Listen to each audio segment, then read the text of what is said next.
Beleza, pessoal? Temos aqui com o K 3 cilindro, 1.0 3 cilindro, 2015. Barulho na embreagem. Tu debria para o barulho. Solta a embreagem e começa uma barulheira no carro. A maioria dos K 3 cilindros, eles trepidam demais, né? Porque são 3 cilindros, não tem contrabalanceador. Estoura a embreagem. Estoura o miolo da embreagem. Vem aqui que eu vou te mostrar aqui. Ó.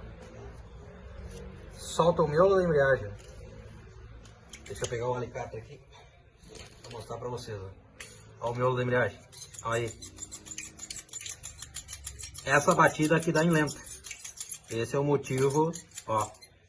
Ó. Todo o miolo solto, ó. Essa embreagem ainda é uma embreagem original do K 3 cilindros. Ele tá com 130 mil.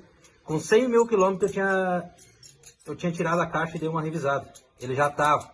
Mas acabei não trocando a embreagem. Eu andei mais 30 mil quilômetros com a mesma folga. Só que na lenta, quando ele parava, trepidava e batia o miolo da embreagem.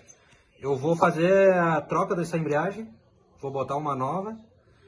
E depois eu volto para mostrar para vocês o resultado.